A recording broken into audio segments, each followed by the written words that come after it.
Evə qaydanda bilirdim ki, bundan çox yaz saxlamağa haqqım yoxdur. Vaxtım gedir. İşim həddən artıq çox idi. Uşaqlar məktəbdən geri qalmışdılar. İmtahanları yaxınlaşırdı.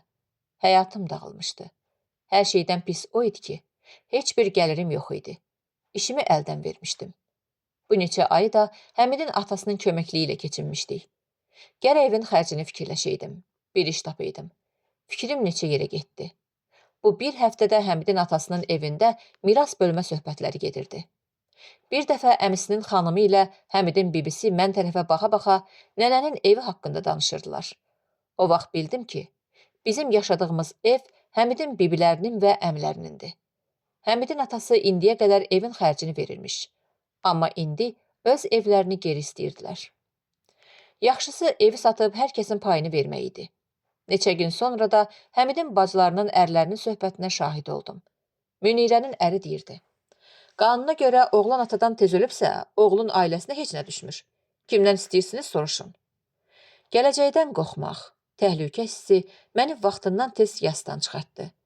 Həmidi itirməyimizin təsirini azaltdı. Gecələrim can alan istirabla keçirdi. Yuxuya gedə bilmirdim. Sakitliyim qalmamışdı. Evin ətrafında dolanırdım, fikirləşirdim. Dəlilər kimi fikirlərimi uca səslə deyirdim. Hiss edirdim ki, bütün qapılar üzümə bağlanıb.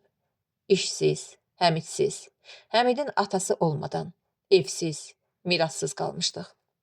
Alnımda kafirin arvadı möhürü vardı. Bu qədər dərdin arasında uşaqlarımı necə qoruyacaqdım? Ah, atacan, hardasan?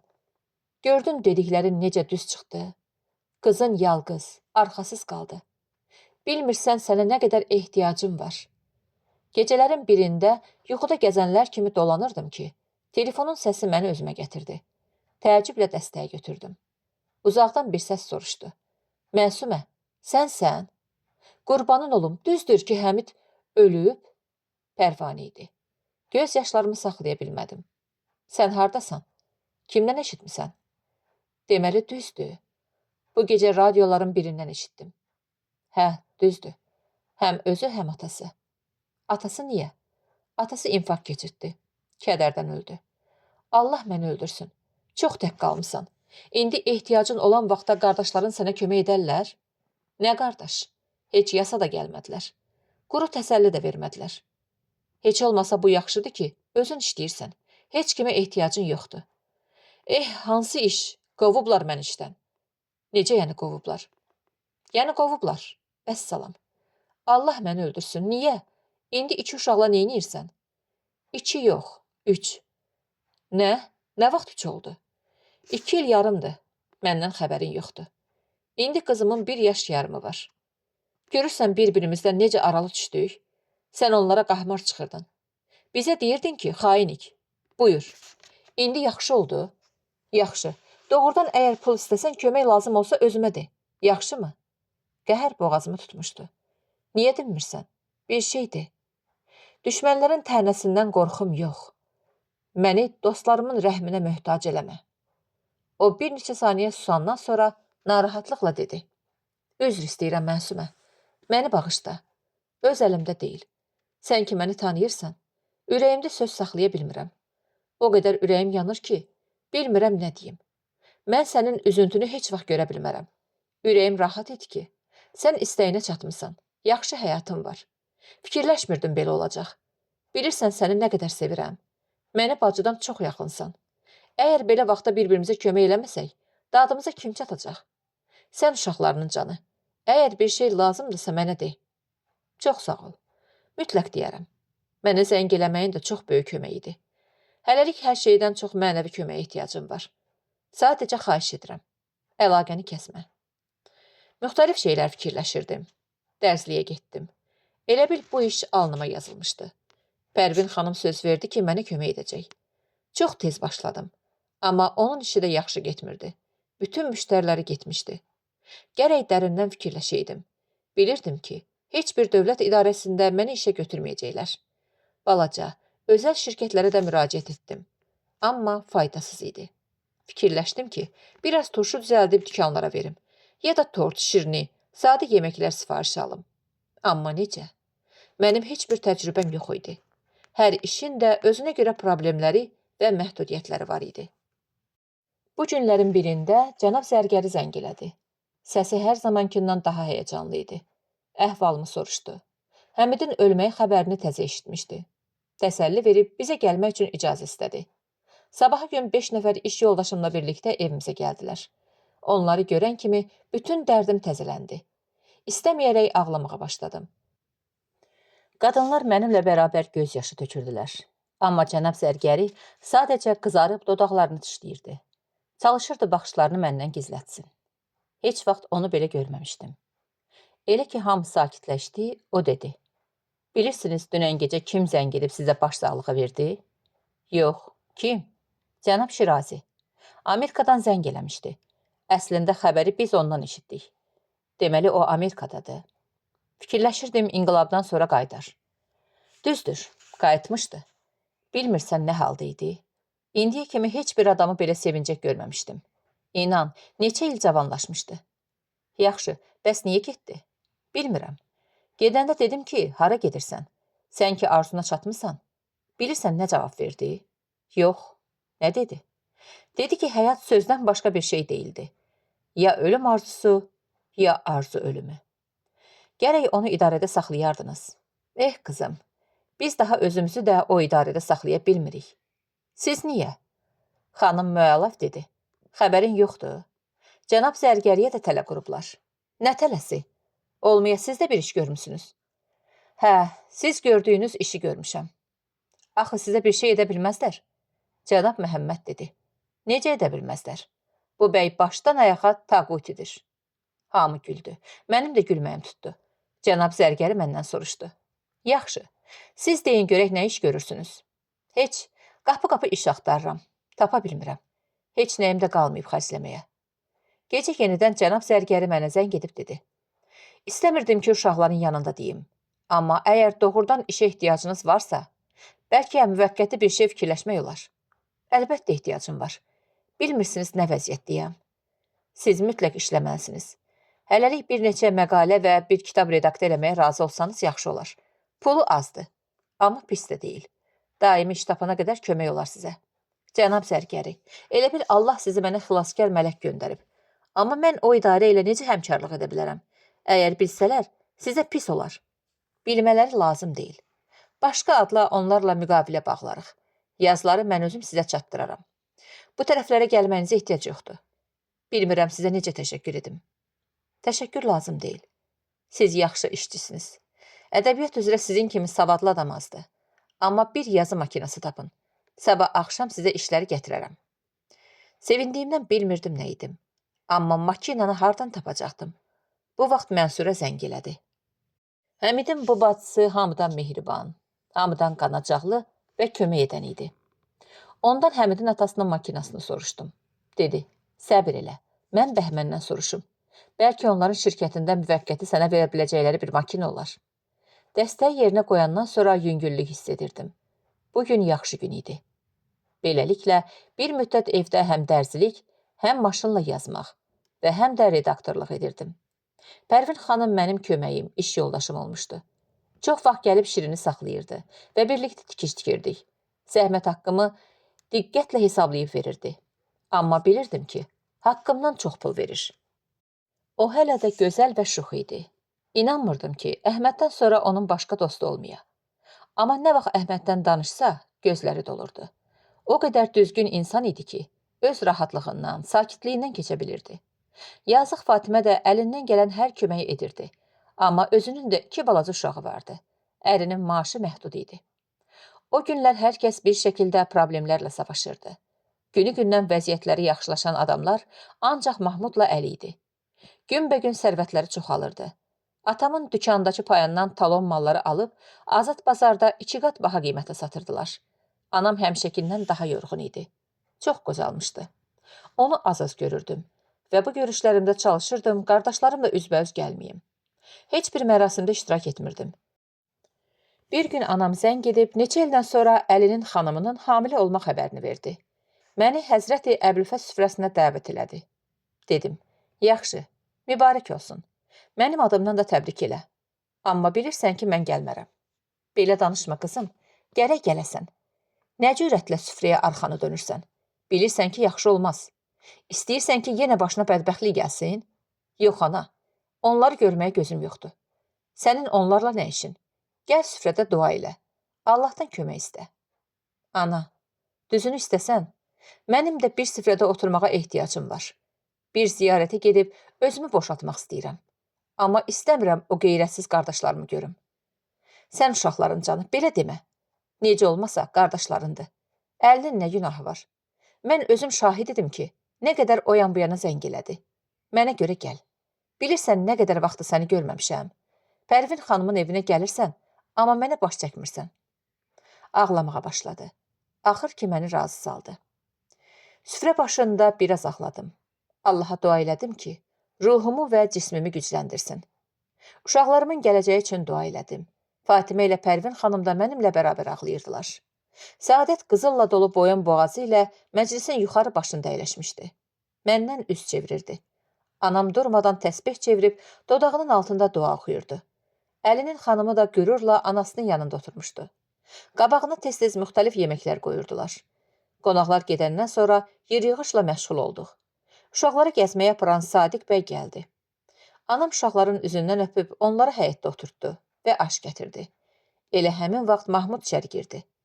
Səadət top kimi dığırlanıb həyətə getdi. Anam qoymadı getsinlər. Mahmuda da aş töküb qulağına nəsə pıçıldadı. Görünürdü ki, söhbət məndən gedir. O qədər incimişdim ki, istəmirdim heç kim münasibətlərimizi düzəltsin. Bilirdim ki, Mahmudun köməyinə ehtiyacım var. Bir tərəfdən də istəmirdim oğlanlar bu söhbətə şahid olsunlar. Siyaməki çağırıb dedim. Gəl bu uşağın çantasını apar, qoy maşına. Mən də gəlirəm. Məsud, sən də gəl Şirini götür qucağına. Anam, onlarla nə işin var? Dedi. Uşaqlar hələ aşlarını yeməyiblər. Təzə çatıblar. Yox ana, çox işim var. Dedim. Siyamək pəncərənin qabağına gəlib dedi. Ana, bilirsən, Mahmud dayı təzə maşın alıb. Biz gedirik ona baxaq. Şirini də sən özün gətir. Uşaqların hamısı eşiyə qaçdı.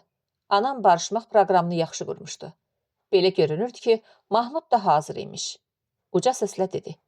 İmansız iş görməyənlər, xəyanət etməyənlərlə işim yoxdur. Mən öz haqqımdan keçdim. Hər nə söyüş olur, özümü eşitməməzliyə vururam. Cəhənnəmi yadımdan çıxardaram.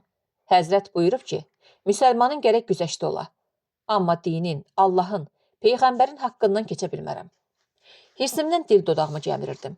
Amma Mahmudu tanıdığımdan onun dediklərini bir üzrxahlıq kimi qəbul elədim.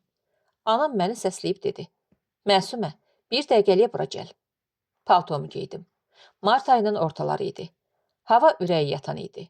Şirini qucaqlayıb həvəssizcə otaqdan çıxdım. Anam sözünü qurtarmamışdı ki, küçədən uşaqların səsi ucaldı. Qulam Hüseyin, Mahmudun balaca oğlu nəfəs dərə-dərə həyətin ortasında atılıb dedi. Gəlin, Siyaməklə Qulaməlinin davası düşüb. Mahmudun qızı ağlayaraq dedi. Ata, tez gəl, Siyamək Qulaməlini öldürdü. Əli, Mahmud və Sadiq tez evdən çıxdılar. Uşağı yerə qoyub, çadırını başıma ataraq onların arxasınca qaçdım. Küçənin uşaqları yığışmışdılar. Özümü zorla davanın ortasına çatdırdım. Əli Siyaməki divara diriyib söyürdü. Mahmud ona möhkəm şillələr vururdu. Mahmudun əlinin nə qədər ağır olduğunu bilirdim. Onların ağrısını öz vücudumda hiss edirdim. Dəli kimi qışqırdım. Burax!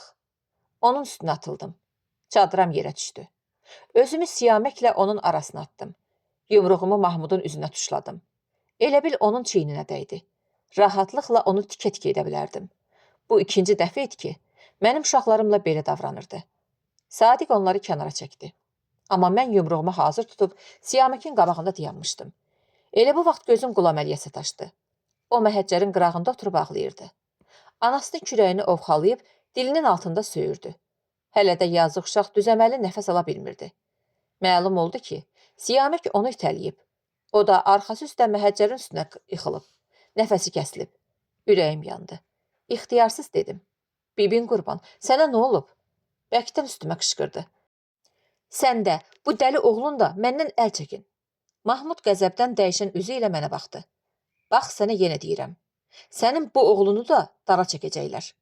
Bunlar da o şərəfsiz, dinsizin toxumlarıdır. Bunlar da onun kimi olacaqlar. Görün bunlar dara çəkiləndə də yumruğunla bunları qoruya biləcəksən. Hisslə uşaqları əldən düşmüş halda maşınıma itələdim. Bütün yolda özümə söydüm ki, niyə getdim? Uşaqlar xoruz kimi bir-birinin üstünə atılmışlar. Anamı, Mahmudu əlini söydüm. Öz bədbəxtliyimi ağladım. Göz yaşlarımı əlimin arxası ilə silə-silə maşın sürürdüm. Evdə bir müddət hisslə o baş bu başa gedib gəldim. Uşaqlar qorxaraq mənə baxırdılar. Elə ki, biraz sakitləşdim, Siyaməkə tərəf dönüb dedim. Sən utanmırsan? Nə vaxta kimi vəhşi it kimi millətin canına düşəcəksən? Keçən ay sənin 16 yaşın oldu. Niyə adam olmaq istəmirsən? Uşaq ölsəydi, başımıza haranın daşını salardıq? Ya ömrünün axırına kimi həbsdə qalacaqdın, ya səni də edam edəcəkdilər. Ana, bağışla, qələt eləmişəm. Allaha and olsun, dava salmaq istəmirdim. Amma bilmirsən nə sözlər dedilər. Əvvəl maşınlarının acığını verdilər. Bizim maşınımıza güldülər. Sonra dedilər, biz bundan da bədbəxt olmalıyıq. Çünki müsəlman deyilik. Mən heç fikir vermədim. Məyər elə deyil Məsud? Amma onlar kirmədi. Başladılar atamın dalınca səfeh sözlər deməyə. Sonra atamın dara çəkilməyini məsxəriyə qoydular. Qulam Hüseyin dilini çıxardıb boynunu əyirdi. Qalanlar da gülürdülər. Sonra dedi ki, atamı hətta müsəlmanlar qəbirstanlığında da bastırmayıblar. Atıblar itlərin qabağına. Çünki o nəcis idi. Özümü saxlaya bilmədim. 2 yumruq vurdum qulağına. Qulam Əli gəldi ki, ona qahmar çıxsın. Mən də onu itələdim. Arxası məhəccərə dəydi. Ana, yəni sən deyirsən hər nə desələr, mən qeyrətsiz kimi heç nə deməyim. Əgər vurmasaydım, bu gecə hirsimdən ölərdim. Bilmirsən atamı nə qədər məsxəriyə qoydular. Siyamək ağlamağa başladı. Ona baxdım. İstədim mən də gedib Qulam Əlinin ağzına 2 yumruq ilişdirim. Dedim, öz aramızdır. Sən də çox pis vurmuşdun. Yazıq Qulam Əlinin nəfəsi gəlmirdi. Fikirləşirəm ki, qabırğalarının biri sınıb. Uşaqlar danışığımdan bildilər ki, vəziyyətlərini anlamışam. Onlara haqq verirəm. Siyamək gözlərini silib gülərək dedi. Amma sən də yaman ortaya atıldın ha. Axı səni vururdular. Eybi yoxdur. Mən hazır idim ki, 10 dənə də o şillədən yiyim. Amma Qulam Hüseynin başına da birini ilişdirim. Məsud başladı mənim Siyaməki qorumağımı yamsılamağa. O məzəli mənzərəni elə təsvir edirdi ki, hər birimiz gülməkdən bir tərəfə düşmüşdük. Nə yaxşı ki, biz hələ gülməyi yaddan çıxarmamışdıq. Bayram yaxınlaşırdı. Mənim heç iş görməyə həvəsim yox idi. Amma bu lənətli il qurtardığına görə sevinirdim. Pərvin xanımın israrına görə uşaqlara köynək şalvar tikdim. Bu bayram o qədər təhqir olunmuşduq ki, nə ev təmizlədik, nə süfrə düzəltdik, nə də sevindik. Həmidin anası israr edirdi ki, il təhvil olanda onun yanına gedək. Amma mənim həvəsim yox idi. Qonşuların səsindən bildim ki, il təhvil oldu. Həmidin yerinin boşluğu tikan kimi gözümə batırdı. 17 il bayramı onunla keçirmişdim. Hətta bizimlə olmasa da, kölgəsini başımızın üstündə hiss edib sakitləşirdim. Amma indi sadəcə təklik və ümidsizlik var idi. Məsud atasının şəklini əlində tutub baxırdı. Siyamək qapını bağlayıb otaqdan çıxmırdı. Şirin sərgərdan idi. Yataq otağının qapısını bağlayıb ağlamağa başladım. Fatimə, Sadiq, uşaqlar təzə paltarları ilə, səs-səda ilə gəldilər. Fatimə bizi matəm halında görüb təəccübləndi. Mətbəxə gəlib dedi. Bacı, sənə yaraşmır. Bu nə vəziyyətdir? Uşaqlara görə də olsa, sən gərək süfrə salıb bir iş görəydin. Həmidin anası gilə getmədiyini deyəndə sevindim. Fikirləşdim ki, orada yas mərasimi var. Uşaqlar narahat olar deyə getmək istəmirsən. İndi görürəm ki, sən onlardan da pissən. Dur paltarını giyin. Hər nəysə, bu il qurtardı. İnşallah, yeni il sizin üçün yaxşı il olar.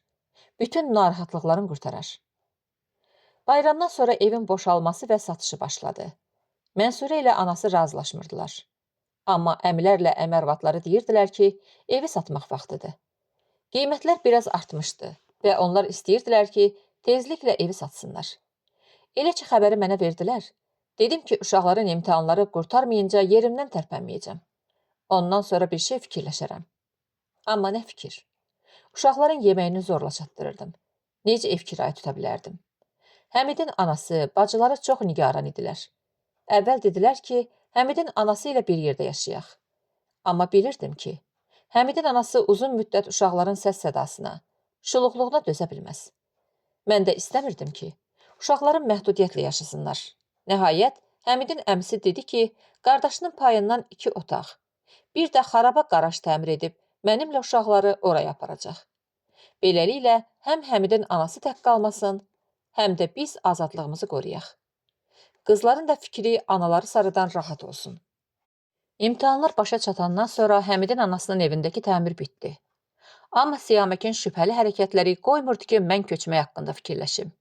Yenə keçmiş nigarançılıqlarım başlamışdı. Axşamlar evə gec gəlirdi. Siyasi mübahisələr edirdi. Qəzetlərə, xəbərlərə xüsusi diqqət yetirirdi. Bəzi siyasi qruplara həddən artıq meyil göstərirdi. Amma mənim daha heç bir qrupa, dəstəyə dözməyə hövsələm çatmırdı. Çalışdım gündəlik xəbərlərdən uşaqlarımı qoruyam. Amma elə bil, mənim bu məhdudiyyətlərim onları daha da həvəsləndirirdi. Həmidlə atasının yas mərasimini keçirməyə Siyaməkin təzə dostları kömək etmişdilər. Onlarla tanış oldum. Çox yaxşı və sağlam uşaqlar oxşayırdılar.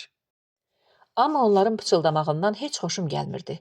Elə bil aralarında sir var idi. Tədricən onların bizim evimizə gedib gəlmələri çoxaldı. Mən həmişə Siyaməkin yaxşı dostları olmasını istəyirdim. Həmişə Həmidin anasının səsi qulağıma gəlirdi. Həmidi dostları yoldan çıxartdılar. Siyamək mücahidlərin tərəfdarlarından olmuşdu. Hər tədbirdə onlara tərəfdarlıq edirdi. Onların elanlarını, qəzetlərini evə gətirirdi. Məni dəli kimi hirsləndirirdi. Həmişə siyasi danışıqlarımız dava ilə bitirdi. Nəinki yaxşı, hər hansı bir nəticəyə gələ bilmirdik. Oğlum gündən-günə məndən uzaqlaşırdı. Nəhayət, bir gün çox çabalayıb özümü ələ aldım. Çalışdım onunla sakit söhbət eləyim. Atasından, siyasi məsələlərdən ziyan görməyimizdən, o əziyyətlərdən, bədbəxtliklərdən, həyatın çətinliklərindən danışım. Dedim ki, mənə söz versin, heç bir qrupa, yaxud dəstəyə girməsin. Siyamək ciddi-ciddi mənə baxıb dedi.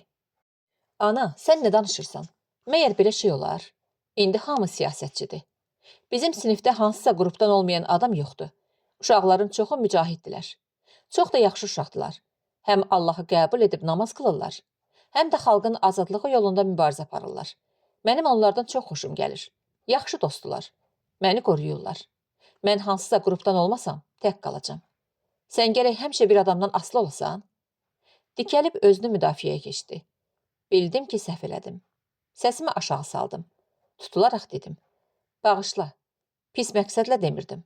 Sadəcə, mənim daha bu evdə başqa bir siyasi oyuna taqətim yoxdur. Yalvardım ki, kənara çəkilsin. Bu danışığın nəticəsi bu oldu. O söz verdi ki, heç vaxt rəsmi olaraq heç bir cərəyanın üzvü olmasın. Amma azarkeş olmaya bilməz. Onun qabağını təkcə ala bilmirdim. Sadiq bəylə arası yaxşı idi. Ondan xahiş etdim ki, Siyaməkdən müğayət olsun. Onunla danışsın. Vəziyyət günbəgün pisləşirdi. Eşitdim ki, Siyamək 4 yolun başında qəzet satır. Dərsləri zəifləmişdi. İmtahanlarını güclə verirdi. Hələ qiymətlərini almamışdı. Amma əmin idim ki, kəsir olacaq. Bir gün Sadiq xəbər verdi ki, ehtiyatlı olun. Siyamək uşaqlarla aksiyaya çıxmaq istəyir. Səhər tezdən 4 gözlə Siyaməki izləyirdim. Cins şalvarını və idman ayaqqabılarını geyindi. Neçə dəfə istədi alış-veriş adı ilə evdən bayıra çıxsın, amma mən Məsudu göndərdim. Yavaş-yavaş hövsələsi qaçırdı. Həyətə getdi. Bir qədər güllərlə əlləşdi. Yavaşca şlanqı yerdən götürüb güllərə su verdi. Özünü işləyən göstərirdi. Amma mən pərdənin arxasından ona baxırdım. Yavaşca şlanqı yerə qoydu. Ayağının ucu ilə həyət qapısına tərəf getdi. Mən qaçıb özümü ondan qabaq qapıya çatdırdım. Əllərini qapının çərçivəsinə tutub hisslə çığırdı. Bəsdir daha, eşiyə getmək istəyirəm. Niyə mənimlə uşaq kimi davranırsan? Bezmişəm, əl çək məndən. Rəngi saralmışdı. Əlimi tutdu ki, məni kənara çəksin. Bilirdim ki, gücüm çatmayacaq. Amma dayanmalıydım.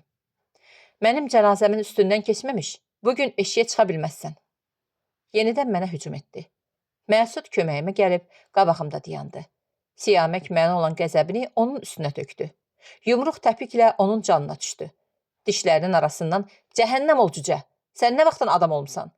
Sən anamla belə danışa bilməzsən. Gərək ona qulaq asasan. Səsini kəs, sənə dəxli yoxdur. Bunu deyib onun qulağına möhkəm bir şillə vurdu. Məsud müvazinətini itirdi. Ağlayaraq dedim. Fikirləşirdim ki, böyük oğlum atasından sonra bizim arxamızda duracaq. Amma indi görürəm ki, bizi yadlara satır. Sadəcə bugün evdən çıxmamağını istəyirəm. Niyə? Çünki istəmirəm səni də atan kimi əldən verim. Niyə atamın qarşısını ala bilmədin? O ki, kommunist idi. Gücüm çatmadı. Hər şey elədim, amma olmadı. O məndən böyük idi, güclü idi. Amma sən mənim uşağımsan. Əgər sənə də gücüm çatmasa, gərək ölüm. Əgər getməyə qoymasan, bunu öldürəcəm. Yox, sən məni öldür. Çünki səndən sonra mən də öləcəm. Siyaməkin gözləri üsyanla dolu idi. Bir qədər mənə baxdı.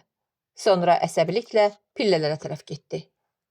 Ayaqqabılarından birini ayağının köməyi ilə çıxarıb, onları təpi ilə bir tərəf atdı.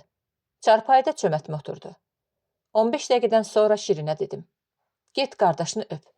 Bax görkəmlidirmi? Şirin qaçıb çətinliklə çarpayının üstünə çıxdı. Onun kənarında durub nəvaziş göstərməyə başladı. Siyamək hisslə onun əlini təliyib çığırdı. Sən də əl çək. Gedib Şirini qucaqlayıb yerə qoydum. Siyaməkin yanında oturub dedim. Oğlum, mən bilirəm. Bir qrupun üzvü olmaq, qəhrəmanlıq etmək nə qədər maraqlıdır. Bəşəriyyətin, millətin nicatını arzulamaq necə romantikdir. Amma sən hardan bilirsən ki, bütün bunların arxasında nələr yatıb? Sən nəyi dəyişmək istəyirsən? Nəyə görə özünü ölümə verirsən? Sənin ölümündən sonra bir dəstə adamın var-dövlət qazanmasını? Yox, sən bilmirsən. Sən bu cərəyanı tanımırsan. Bunlar belə deyirlər. Bunlar ədaləti bərqərar etmək istəyirlər. Əzizim, başqaları da bu sözləri deyirdilər. Ana, sən heç onların kitabını oxumusan? Bir mitinqlərinə getmisən, səslərini eşitmisən? Yox, əzizim, eşitməmişəm. Sən eşitmisən, bəsdir. Sənin fikrincə düz deyirlər? Bəli, əgər sən də eşitsəydin, bilərdin. Bəs sən atanın kitablarından birini oxumusan? Yox, onlar düz deyildi. Onlar dinsiz idilər. Amma o da deyirdi ki, bəşəriyyətin nicatı ədalətin bərqərarı ilə mümkündür. Amma sən onun oğlu ola-ola, onun oxuduğunun mindən birini oxumamsan. Hələ bir deyirsən ki, o səhv edib. Bütün həyatını bir səhvə görə uduzub. Bəlkə sən haqlısan, mən də səninlə razıyam. Amma fikirləş, əgər o səhv eləyibsə, sən niyə eləməyəsən? Sən ki, hələ siyasi məktəblərin adını da bilmirsən. Fikirləş, oğlum, həyat çox dəyərlidir. Bir səhvə görə onu təhlükəyə ata bilməzsən. Çünki onun yerini doldurmaq olmur. Sən onlardan heç nə bilmirsən.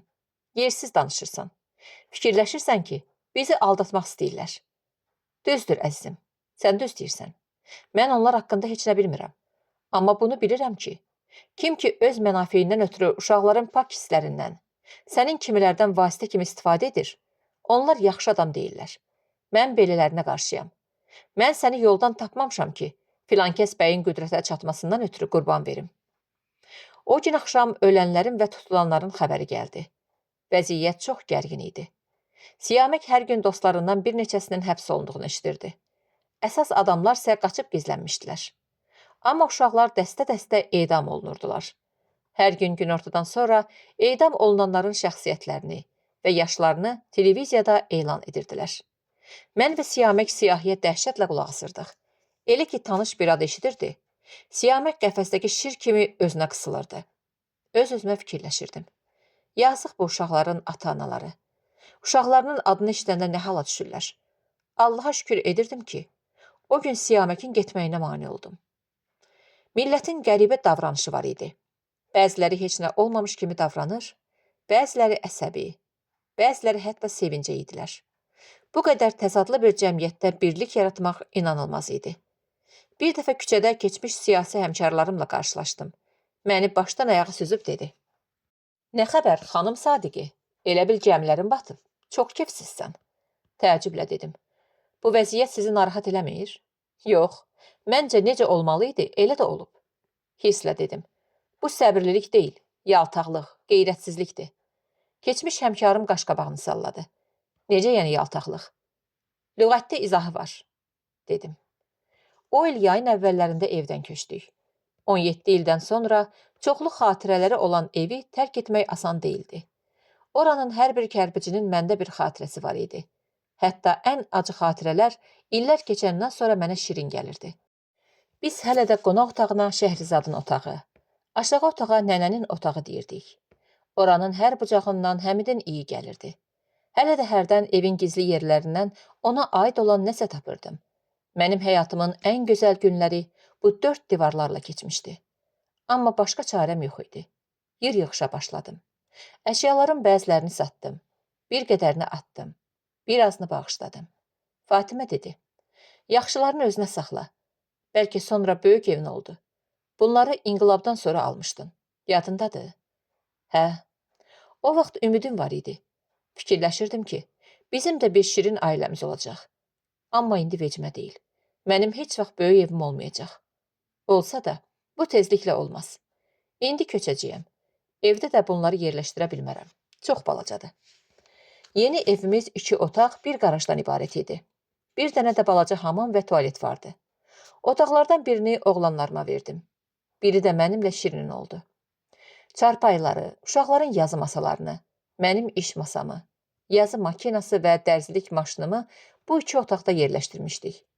Həyətin o biri tərəfində də Həmidin anasının evi vardı. Hər şeyi aparandan sonra ev boşaldı. Evi tərk edəndə bütün otaqlara baş çəkdim. Bütün divarlara əlimi sürtdüm. Zirzəmiyə düşdüm. Qoca ağaclara su verdim. Pəncərənin dalından nənənin torpaq basmış və dağılmış evinə bir də baxdım. Göz yaşlarımı silib qapıları bağladım. Həyatımın bu qismi gəncliyim, sevgimlə vidalaşdım və getdim. 7-ci fəsil. Uşaqlar bu yerləşmədən narazı və dilxor idilər. Bu daşınmaqdan, çaxnaşmadan yorulmuşdular. Siyamək çarpayıya uzanmışdı. Bir qolunu gözlərinin üstünə qoymuşdu. Məsud həyat divarının dibində oturub, çənəsini dizinə dayamışdı. Naməlum bir nöqtəyə baxırdı. Xoşbəxtlikdən Şirin Pərvin xanımın yanında idi. Ona görə nigaran deyildim. Uşaqların bu qəmli görkəmləri mənə əzab verirdi. Bu dağınıqlıq məni dəli edirdi. Təklikdə bu işləri görməyə heç gücüm yox idi. Onları da məcbur edə bilmirdim. Balaca bir çaxmaq onların partlamasına səbəb ola bilərdi. Keçib otaqda oturdum. Dərindən bir nəfəs aldım. Qəhərimi udub özümlə danışdım. Özümü sakitləşdirənə qədər biraz vaxt keçdi. Qalxıb çay dəmlədim. Eşiyə çıxıb küçənin başındakı çörəkçidən 2 çörək aldım. Səssiz evə qayıtdım. Xalçanı həyətə sərdim. Kərə yağı, pendir, çörək, çay və meyvə gətirdim. Uşaqlara çay içməyə çağırdım. Bilirdim ki, acdılar. Saat 11-də evdən çıxmazdan əvvəl hərəsi balaca bir dürmək yemişdilər. Təzə çörəklə soyduğum xiyarın iyi onları iştahıya gətirdi. Yavaş-yavaş, pişik kimi mənə tərəf gəlib yeməyə başladılar. Elə ki, dadlı yemək yeyib sakitləşdiklərinə əmin oldum, dedim. Baxın uşaqlar, o evi tərk etmək mənə də çətin idi. Amma başqa yolumuz yox idi. Biz oradan çıxdıq, amma həyat davam edir. Sizlər cavansınız, yolun əvvəlindəsiniz. Öz evləriniz ondan da gözəl olacaq. Siyamək əsəbə-əsəbi dedi. Onların həmin evi əlimizdən almağa haqqı yox idi. Haqları var idi. Ev onların idi. Anaları sağ olduğu müddətdə o evi satmamışdılar. Amma o rəhmətə getdi. Gərək miraslarını bölüşdürəydilər. Amma onlar heç nəliyə baş çəkmirdilər. Bütün işlərini biz görürdük. Ona görə ki, orada biz yaşayırdıq və oradan biz istifadə edirdik. Bizim babamızın evindən də payımız yoxdur. Hamı pay aparır, bizdən başqa. Yaxşı oğlum, bu qanundur. Oğul atıdan tez öləndə ondan miras ala bilmir. Məsud dedi. Niyə qanun həmişə bizim ziyanımıza işləyir? Bu nə sözlərdir? Sizin payla nə işiniz var? Məyər biz axmağıq? 1000 yerdən eşitmişik. Bizə də pay düşməli idi. Bizim heç nəyə ehtiyacımız yoxdur. Hələlik babanın evində otururuq. Bu qədər pul xərcləyib. Bu otaqları bizə düzəldiblər. İndilik bir problem yoxdur. Bizə nə fərqi var? Siz böyüyüb özünüz evinizi, həyatınızı düzəldəcəksiniz. Mən istəmirəm uşaqlarım ölü malı yeyənlər kimi pay, miras düşünsünlər. Axı onlar bizim haqqımızı yeyiblər. Yəni sən belə köhnə evdə yaşamağa razısan? Hə, çünki mənim sizinlə bağlı daha ciddi arzularım var. Tezliklə universitetə girəcəksiniz. Həm dərs oxuya, həm işləyə biləcəksiniz. Sonra da həkim ya da mühəndis olacaqsınız. Ev eşiyi düzəldəcəksiniz. Daha bu xarabaya baxmayacaqsınız. O zaman mən də əsl xanımlar kimi bu evdən o evə elçiliyə gedəcəm. Sizə nə gözəl qızlar tapacam. Oğlanların qaşqabaqları açıldı. Axır ki, bu evdə yaşamağı qəbul elədilər. Bir həftədən sonra artıq yerbəyər olmuşduq. Bir aydan sonra da səfalı, güllü bağçamız, gözəl hovuzumuz, rəngli pərdələri olan rahat bir evimiz var idi. Pərvin xanım bizim yerbəyər olmağımızdan razı idi. Deyirdi, indi bizə gedib gəlməyi rahatlaşıb. Nənə də bizim evdə olmağımıza sevinirdi. Deyirdi ki, daha qorxmur. Müharibənin səs-küyü çoxalanda, işıqlar sönəndə, təhlükə siqnalları çalınanda tez özümüzü ona çatdırırdıq. Uşaqlar bir növ müharibə ilə barışmışdılar. Onu həyatın reallığı kimi qəbul edirdilər. Bomba atılan vaxtlarda Şirini məcbur edirdik ki, bizə şeir oxusun. Cənab zərgəri tez-tez mənə iş gətirir, bizə baş çəkirdi. Daha mənimlə idarədəki kimi quru rəftar eləmirdi. Yaxşı dost olmuşduq, dərdləşirdik. Mən oğlanlar barədə ondan məsləhət alırdım. O da yoldaşından, müharibə başlayanda Fransaya qayıdan qızından danışırdı. Cənab zərgəri məni bir neçə nəşriyyat şirkətlərinə təqdim elədi. Nəhayət, bir jurnalda mənə iş tapdı. Sabit gəliri var idi.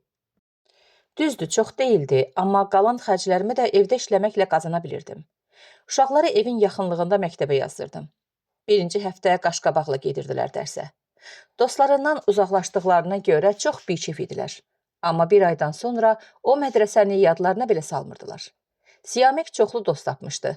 Məsud da ki, hamı ilə mehriban və yola gedən idi. Şirin 3 yaşına girmişdi, oynayırdı. Qardaşlarının başına çıxırdı. Fikirləşirdim ki, onu yaxınlarda bir bağçaya qoyum. Amma Pərvin xanım qoymadı. Dedi, deyəsən pulun çoxdur. Ya idarədə, ya evdə yazırsan, oxuyursan, tikirsən. Bu qədər çətinliklə qazandığın pulu özgənin cibinə niyə tökürsən? Məyər mən ölmüşəm? Yavaş-yavaş həyat öz qaydasına düşürdü. Müharibə, dəhşətli xəbərlər aman verməsə də, elə bil hər şey bizdən uzaqda baş verirdi. Mən o qədər məşğul idim ki, təhlükə siqnalı çalana qədər müharibə yadıma düşmürdü. Belə vaxtlarda hamımız bir yerdə idiksə, nigaran olmurdum. Çünki inanırdım. Birlikdə ölmək ən gözəl ölümdür. Aylar keçdi. Terrorlar, çoxlu ölümlər oldu. Siyasi fəaliyyətlər zirzəmlərə, gizli, qapalı yerlərə çəkildi. Müxaliflərin başda olanları qaçdı. Müharibə hələ davam edirdi. Mən oğlanların gələcəyindən nigaran idim.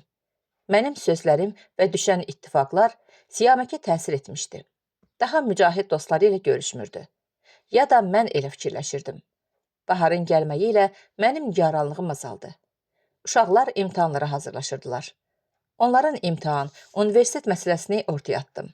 İstəyirdim ki, onlar dərsə, məktəbə o qədər aludə olsunlar, başları başqa heç nəyə qarışmasın.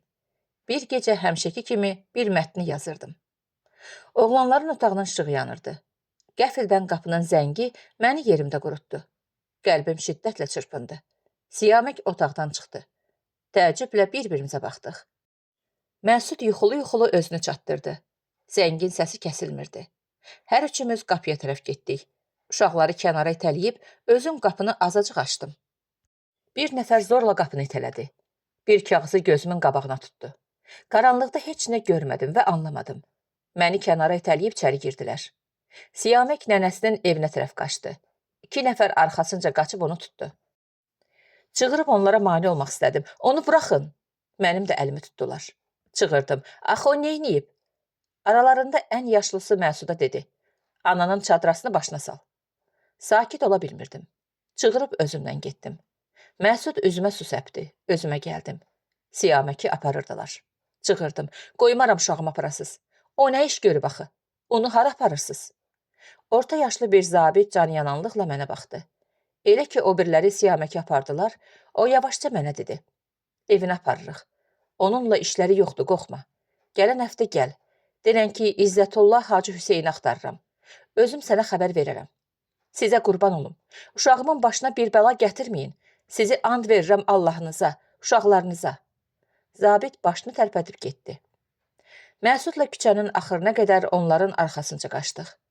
Qonşular pərdələrinin arxasından bizə baxırdılar.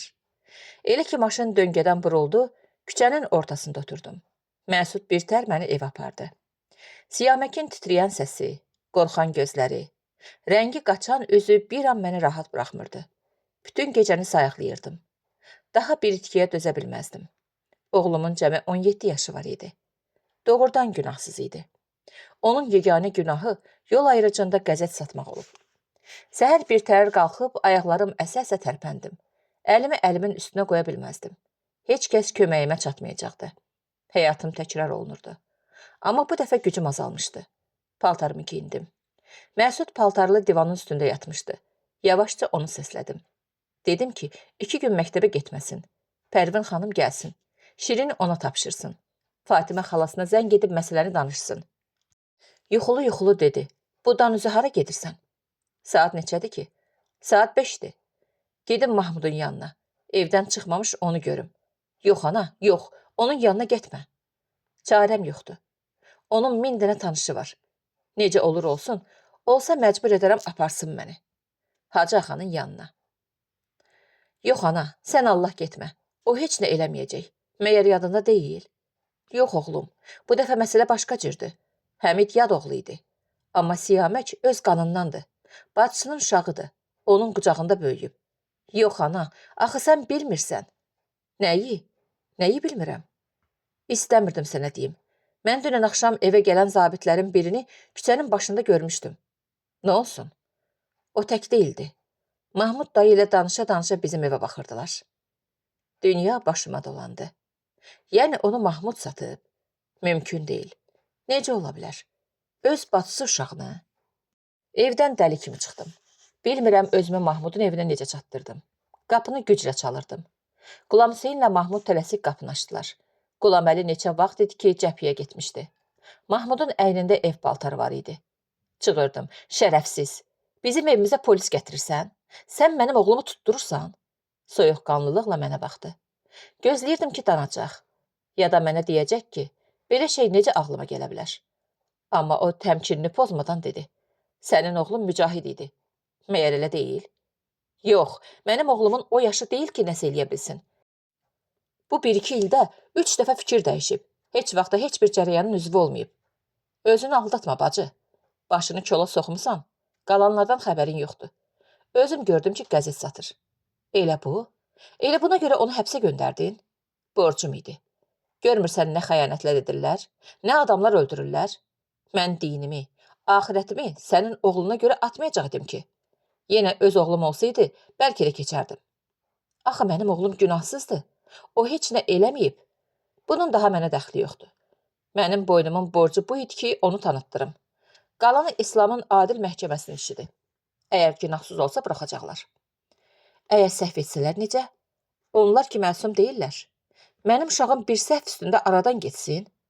Onda sən vicdanına nə cavab verəcəksən? Mənə nə? Əgər belə bir səhv etsələr, uzaq yola getməz. Şəhid olar, behişdə gedər. Ruhu da əbədiyyəti kimi məndən məmnun olar ki, onu atasının taleyindən qurtarmışam. Bunlar din və məmləkət xainlərdir. Qəzəblə çığırdım. Heç kim sənin qədər din, məmləkət xaini deyil. Sənin kimi adamlar dini, İslamı gözdən salırlar. Sən öz xeyrindən ötürü bütün iyrənc əməllərini dinin ayağına yazırsan. Bunu deyərək onun üzünə tüpürüb evdən çıxdım. Başım ağrıdan partlayırdı. 2 dəfə maşını yol kənarında saxlayıb acı, sarı su qustum. Özümü birtəhər anamın evinə çatdırdım. Əli evdən çıxırdı. Yalvardım ki, bir iş görsün. Tanış tapsın. Xanımının atasından kömək istəsin.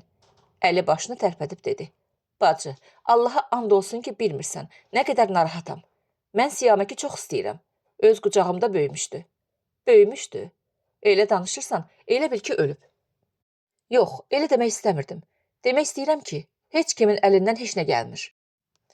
Üstünə mücahid damğası vurulan adam görəndə hamı özünü kənara çəkir. Bilirsən axı. Anamın otağına keçib xalçanın üstündə oturdum. Başımı divara çırpmağa başladım. Anama dedim. Bu da oğlanların. Bacılarının uşağının qətlinə fitva veriblər. Axı o uşaqdır. Onun cəmi 17 yaşı var. Sonra da deyirsən, bir qandansınız. Elə bu vaxt Sadiqlə Fatimə gəldilər. Məni ayağa qaldırdılar. Bir yerdə evə qayıtdıq. Fatimə də ağlayırdı. Sadiq hirsdən bığlarını çeynirdi. Fatimə yavaşca dedi. Düzünə qalsa, Sadiq üçün də nigaranam. Qorxuram deyələr, o da mücahid idi. Axı 1-2 dəfə o da Əli və Mahmudla mübahisə edib. Dedim, Sadiq bəy, gəl gedək zindanın qapısına. Bəlkə bir xəbər tuta bildik. Birlikdə getdik. Bizə cavab verən olmadı. İzzətullah Hacı Hüseyni xəbər aldım. Dedilər, bugün gəlməyəcək. Evə dəli kimi qayıtdım. Fatimə, Pərvin xanım görünüşümdən anladılar ki, heç bir xəbər yoxdur. Məni nəsə yeməyə məcbur elədilər. Siyaməkin orada nə yediyini düşündükcə boğazımdan tikə keçmirdi. Yenə ağlamağa başladım. Nə edim? Kimin yanına gedim? Mən, tək qadın. Birdən Fatimə dedi. Məhbubə. Hansı məhbubə? Bibinin məhbubəsi. Axı onun qaynatası molladır. Deyirdilər çox vacib adamdır. Bibi tərifləyirdi ki, çox mehriban və yaxşı kişidir. Suda boğulan adamlar kimi saman çöpündən yapışmışdım. Ayağa qalxdım. Fatimə soruşdu. Hara? Gərək onun yanına gedim. Səbrin olsun. Sabah Sadiqlə gələrik, bir yerdə gedərik. Sabah gec olar. Mən özüm tək gedərəm. Elə şey olar. Niyə olmasın? Bibinin evini tanıyıram. Ünvanı dəyişməyib. Yox, amma tək gedə bilməzsən. Məsud paltarını geyinməyə başladı. Tək getmir, mən onunla gedirəm. Sənin dərsin var, bugün də getməmsən. Bu vəziyyətdə nə məktəb? Mən qoymaram sən ki, tək gedəsən. İndi bu evin kişisi mənəm. Şirini Pərvinə tapşırdım. Məsudla evdən çıxdıq. Məsud taksi tutub məni oturtdu. Bibimin evinə çatanda gecə olmuşdu.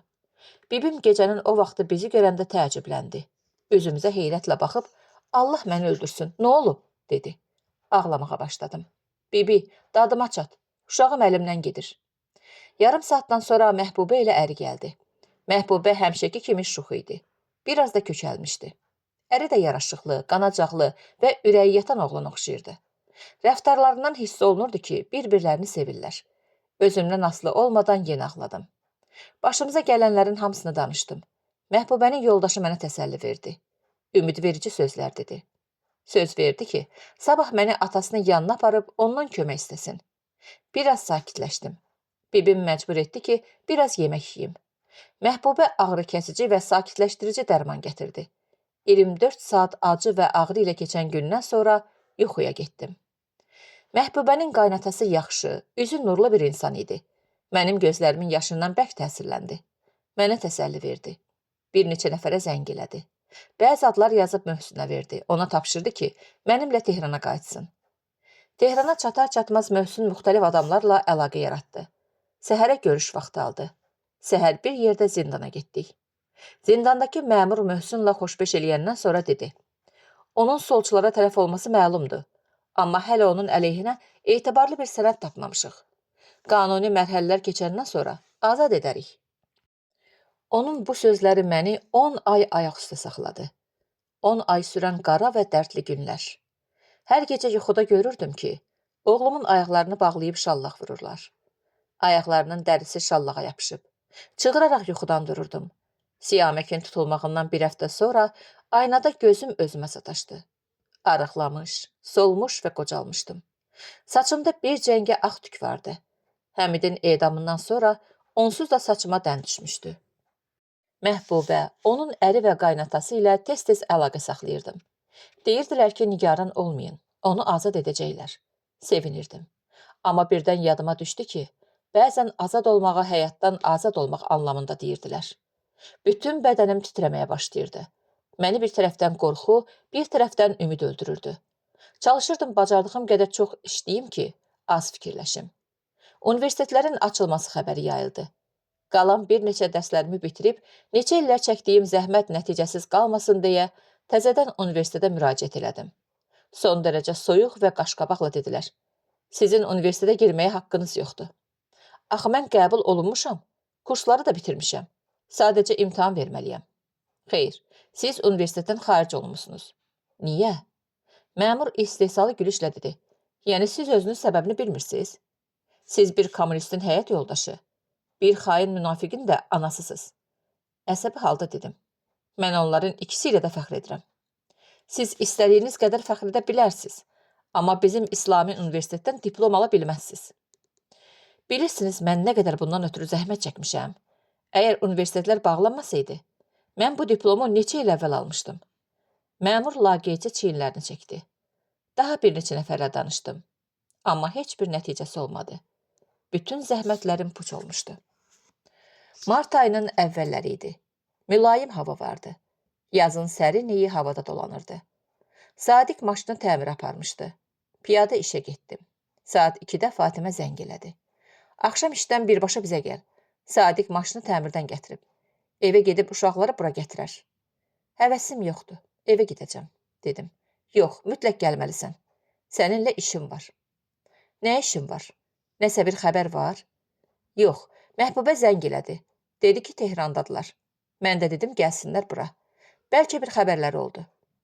Dəstəyi yerinə qoyub fikrə getdim. Məncə bu Fatimənin həmişəki səsi deyildi. Yenə də ürəyim çırpınmağa başladı.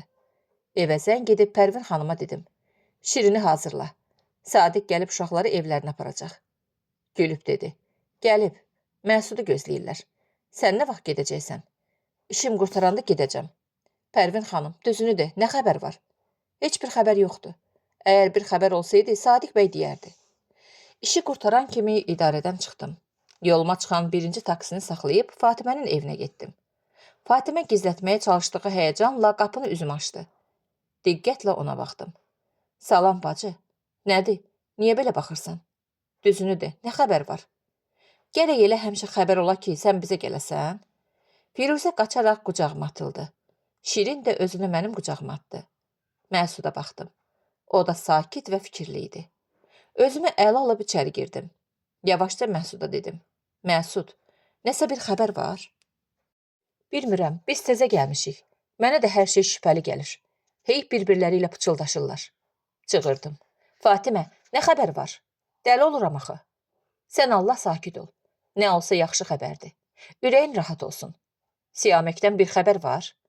Hə, eşitmişəm bayrama kimi azad olacaq. Düzünü deyirsən? Sadiq dedi. Hə, bəlkə də daha tez. Sən Allah, bunu sizə kim deyib? Hardan eşitmisən? Sakit ol. Otur bir çay gətirim. Məsud əlimi möhkəm-möhkəm tutmuşdu. Sadiq elə hey gülüb uşaqlarla oynayırdı. Dözmədim, bir də soruşdum. Sadiq bəy, sən Allah, düzəməlli danış. Görüm nə var. Vallah, mən heç nə deyə bilmərəm. Bacın gərək özü deyə. O daha yaxşı bilir. O kimdən eşidib? Məhbubədən? Hə, Məhbubə ilə danışıb. Fatimə bir məcbəyə çayla gəldi. Firuzə gülə-gülə, atlana-atlana bir qap şirini gətirdi. Fatimə, uşaqlar, gəlin oturun. Düzəməlli danışın. Görün Məhbubə nə deyib. Deyir, iş bağlanıb. İnşallah, bu günlərdə Siyamək azad olacaq. Sən Allah düz deyirsən? Məsələn, nə vaxt? Bəlkə elə bu həftənin içində. İlahi, yəni bu mümkündür? Həyəcandan divana söykəndim. Fatimə tez bir stəkan suya ürək dərmanı damcılatdı. İçib biraz sakitləşdim. Yerimdən qalxdım. Fatimə soruşdu. Hara? Gərək gedib otağını yerbəyir edəm. Uşağım sabah gəlsə, gərək hər şey yerində ola. 1000 dənə işim var. Yox bacı, otur. Məhbubə bəlkə bu axşam bizə gəldi. Yəni? Nə yəni? Düz əməlli de görüm nə məsələdir? Düzünü istəsən, Məhbubə gediblər həbsxanaya. Əgər oğlunu azad eləsələr, gətirəcəklər bura. Sən gərək əsəblərinə hakim olasan. Əl-ayağım buz kimi oldu. Bir yerdə qərar tuta bilmirdim. Birdən Məsud qışqırdı. Siyamək! Siyamək divarın arxasından çıxdı. Ürəyim az qaldı sinəmdən çıxsın. Onu qucaqladım. Arıqlamışdı, uzanmışdı. Nəfəsim tutuldu. Üzümə su səpdilər. Yenə qucaqladım. Üzünü, gözlərini, əllərini hiss edirdim. Yəni doğrudan bu o idi. Mənim Siyaməkim. Məsud bir saat Siyaməkin qucağında ağladı. Bu mehriban, yaxşı oğlan bu müddətdə qorxmayaraq evin məsuliyyətini çiyninə götürmüşdü. Səbir və sakitliklə mənə ümid verirdi. Bu qədər göz yaşını harda gizlətmişdi? 2 gün evimizdə gedib gələnlərin əl-ayağı kəsilmədi. Mənsurə ilə Mənişə nənəyə baxırdılar. O günü-gündən hər şey yaddan çıxardırdı. Daha Siyaməklə Həmidin arasında fərq görmürdü. O qədər nəzir demişdim ki, bilmirdim hansını yerinə yetirim. İşləri buraxıb dördümüz də Həzrət Rızanı ziyarətə getdik. Sonra da Quma gedib bibimin, Məhbubənin, Möhsün bəyin adından Hacı Ağaya təşəkkür etdik. Gözəl günlər idi. Hiss edirdim ki, təzədən dirilmişəm. Siyamək 18 yaşına yaxınlaşırdı. 1 il dərslərdən qalmışdı. Amma onu 1 il tez məktəbə qoymuşdum deyə yaş baxımından geri qalmamışdı. Amma siyasi sabiqəsinə görə onun adını məktəbdə qeyd eləmədilər. Nə qədər ora-bura qaçdıqsa faydası olmadı. Mənim arzum bu idi. Uşaqlarım ali təhsil alsınlar. İndi isə onların orta məktəbi də bitirə bilməyəcəklərini qəbul etməliydim. Siyamək əsəbi idi. Məktəbə gedə bilmədiyinə görə dəli olmuşdu. Bikarçılıq, məqsədsizlik, evdə oturmağı doğrudan da yaxşı değildi. Bu aralar keçmiş dostlarından bir ikisi ilə görüşürdü. Daha onlarla çox oturub durmağa meyli olmasa da, Onların varlığı məni narahat edirdi. Qərar verdi ki, işə başlasın. Mənim necə işlədiyimi görürdü. Zəhmət və qənaətlə ailəmi birtəhər dolandırırdım. İstəyirdi ki, mənə biraz kömək dəysin. Amma o nə iş görə bilərdi ki? Nə sərmayəsi, nə təhsili var idi. Bir tərəfdən də müharibə hələ qurtarmamışdı və günü-gündən bizə yaxınlaşırdı. Bunu düşünürdüm ki, Mənsurə məni görməyə gəldi. Siyaməkə görə olan nigarançılığıma ona danışdım. Dedi, düzünü istəsən, mən də buna görə gəlmişəm. Siyamək gərək təhsil ala. Bizim ailədə hamı universitet oxuyub. Məyər elə ola bilərmi ki, Siyamək hətta orta məktəbi də bitirməyə? Araşdırdım, qeyri-rəsmi imtahan verə bilər. Amma öz işləmək istəyir. Deyir, universitetə girə bilməyəcəmsə, orta məktəbi bitirmək nəyimə lazımdır? Gərək özəl bir işə girim. Elə yaxşısı indidən başlayım.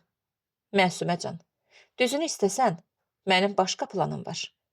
Bilmirəm sənin fikrin nə olacaq, amma xahiş edirəm. Hər halda bu ikimizin arasında qalsın və heç kimlə bu barədə danışma. Təəccüblə ona baxdım. Yaxşı, nə məsələdir?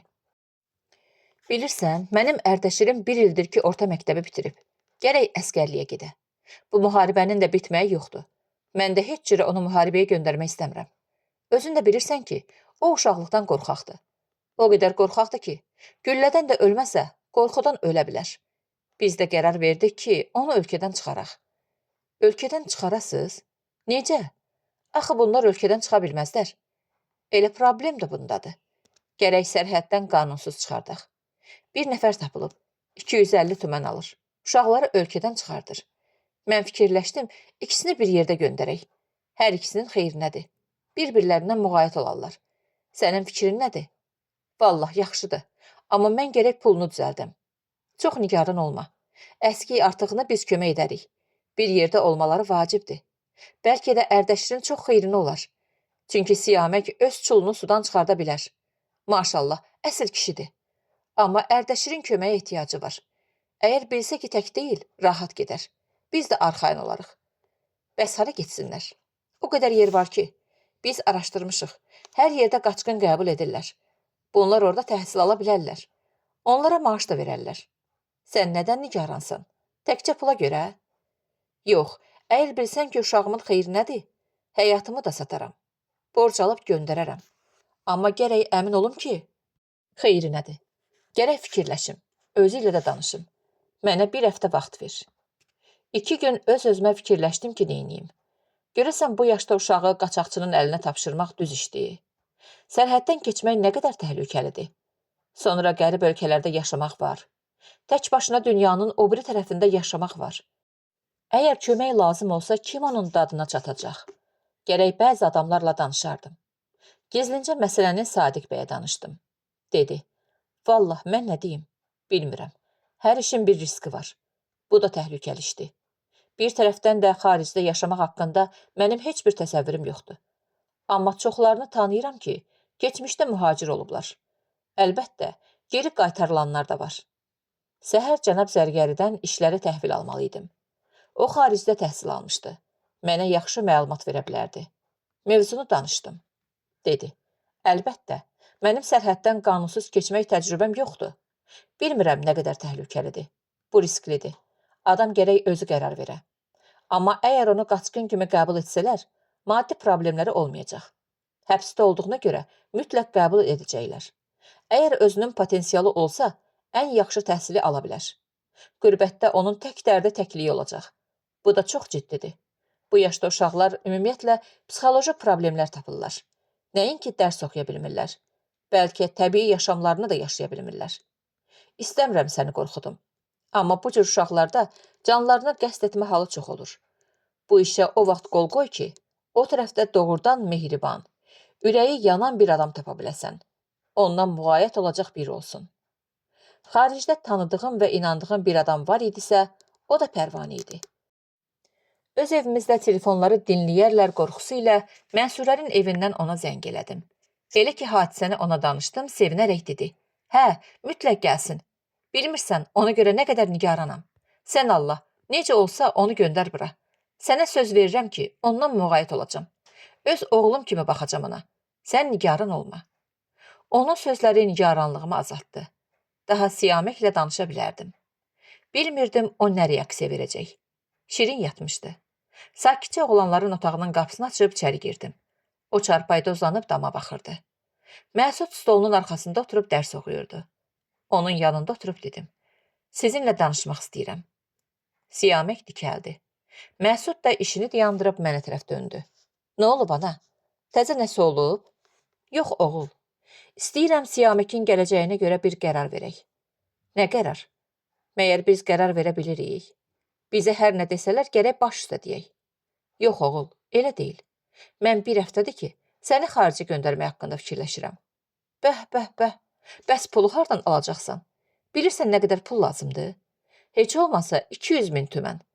Elə bir o qədər də mühacirlik almaq üçün lazımdır. Bərəkallah, sən hardan bilirsən? O qədər araşdırmışam. Bilirsən, dostlarımın neçəsi gedib. Bəs niyə mənə heç nə deməmsən? Nə deyim? Bilirəm ki, yoxundur. Pul problem deyil.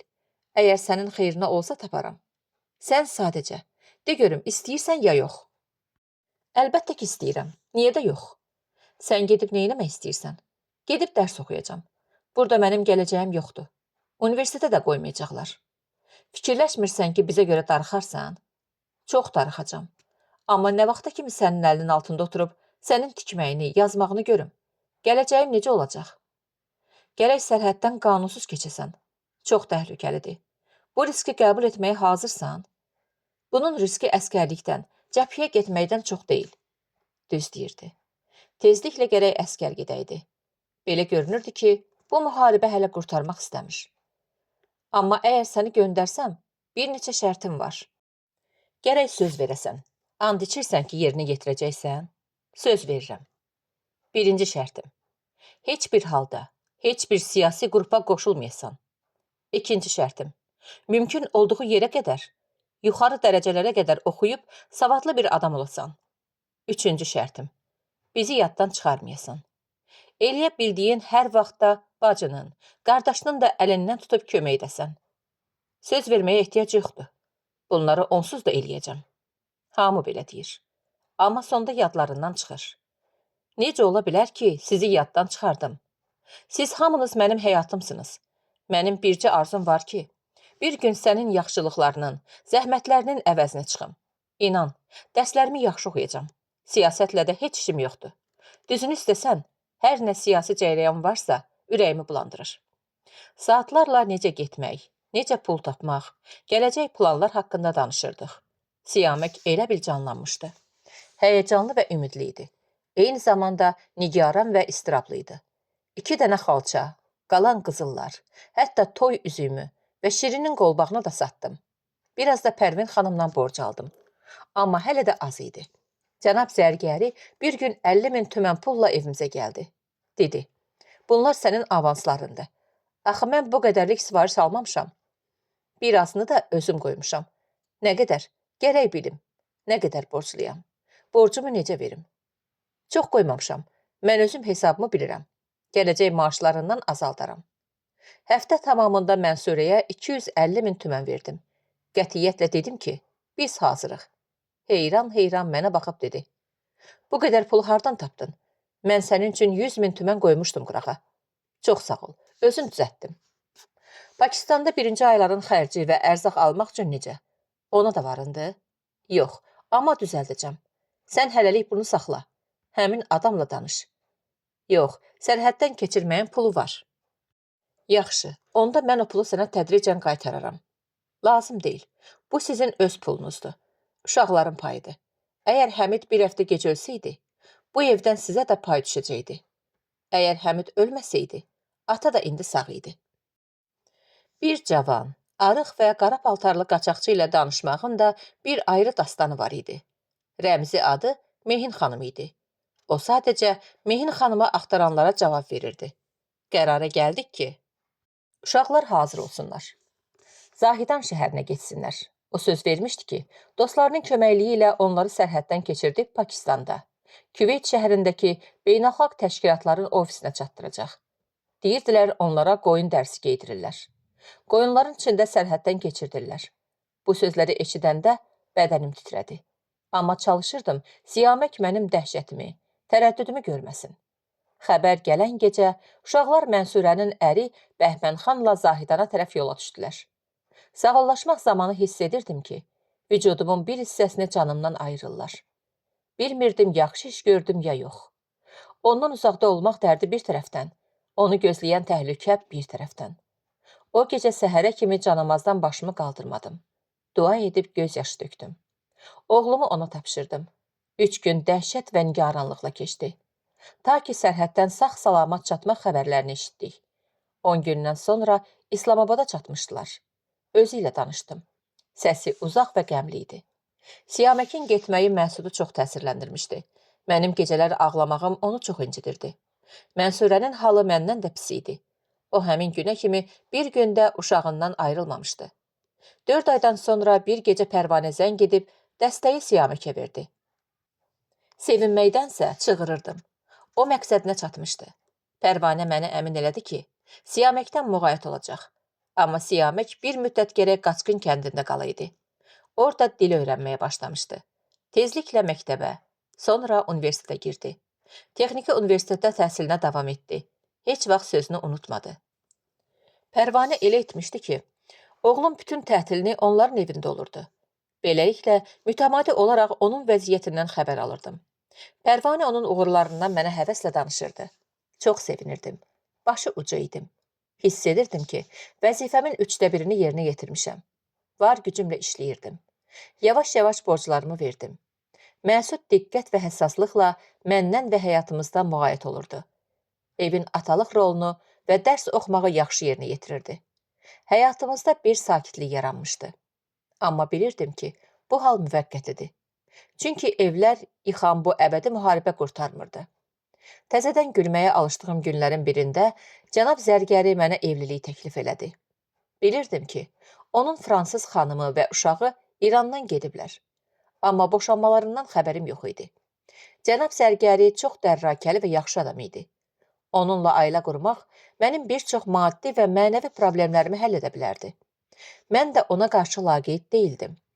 Ürəyimdə olan şeyləri rahatlıqla onunla danışa bilirdim. Çoxdan bilirdim ki, onun mənə qarşı hissləri var.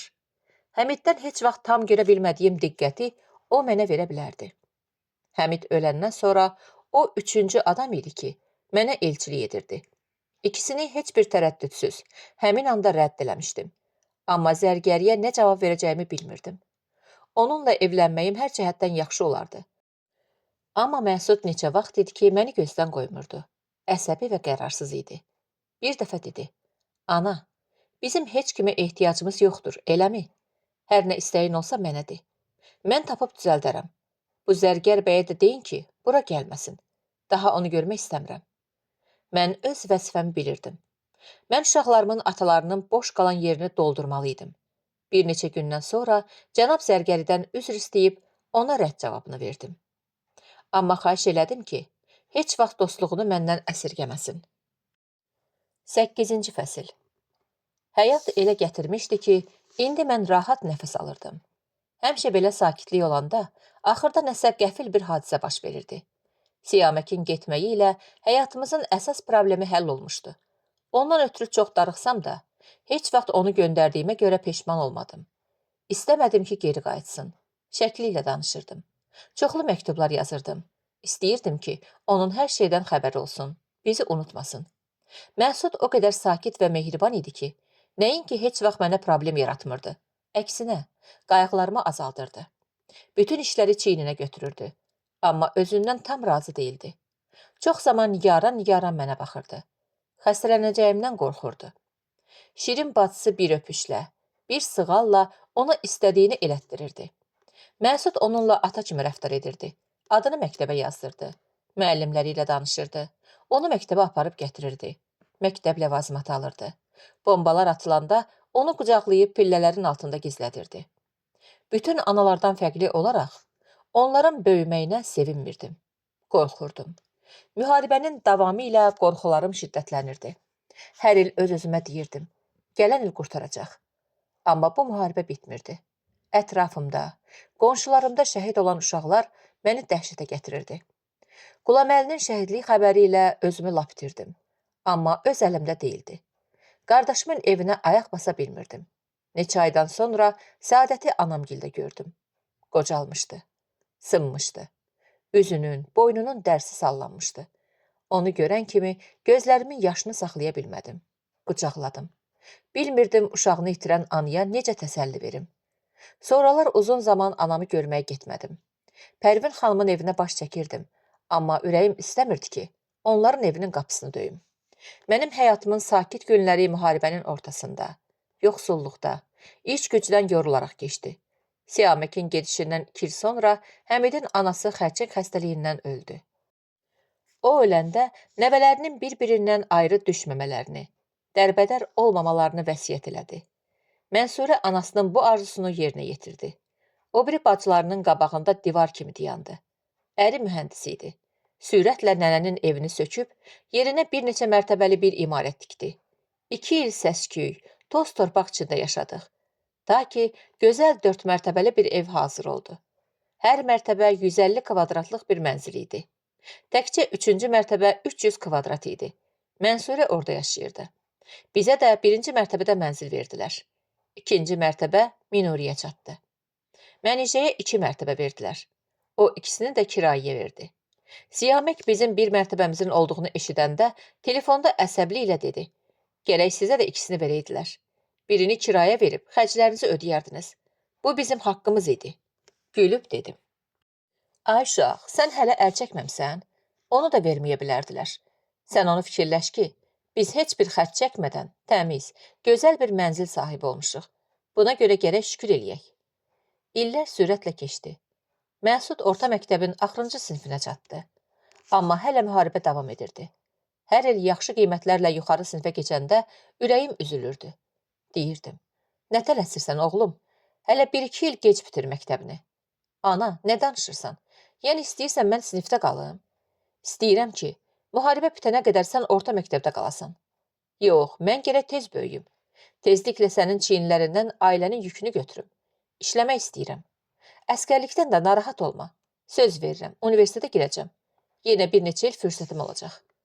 Nəhayət, o 1001 zəhmətlə, gecə-gündüz dərs oxumaqla, yaxşı qiymətlərlə orta məktəbi bitirdi. Biz ikimiz də bilirdik ki, bu ailənin sabiqəsi ilə onun qəbul olmaq şansı azdır. Amma çalışırdıq bir-birimizə biruzə verməyək. Gah o mənə təsəlli verirdi. Axı mənim heç bir siyasi keçmişim yoxdur. Məktəbdə də hamı məni sevirdi. Əgər məni araşdırsalar, onlar müdafiə edərlər.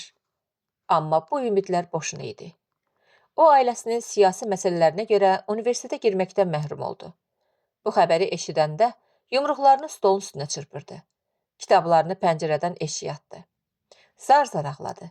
Mən də ona qoşulub ağladım. Təsəlli verməyə də gücüm yox idi. Ondan sonra bütün fikrim-zikrim onu necə qorumaq idi. Bir neçə aydan sonra əskərliyə getməli idi. Siyahməklə Pərvanə zəng edib dedilər ki, onu da göndər gəlsin. Amma özü razı olmurdu. Deyirdi, sizi tək qoya bilmərəm. Bir tərəfdən pulunu hardan tapa bilərdik? Siyaməkin getməyinin borclarından təcicə qurtulmuşduq. Dedim, pul problem deyil. Daşın altından da olsa taparıq. Problem bir buradadır ki, etibarlı adam tapmalıyıq. Bu əlbəttə ki, sadə məsələ deyildi. Tək bir ipucu vardı. Mehin xanımın rəmzi adı. Zəng etdim. Bir kişi götürdü. Dedi özüməm. Amma o gəncin ləhcəsində danışmadı. Məni sorğu-sual elədi. Əcaib suallar verdi.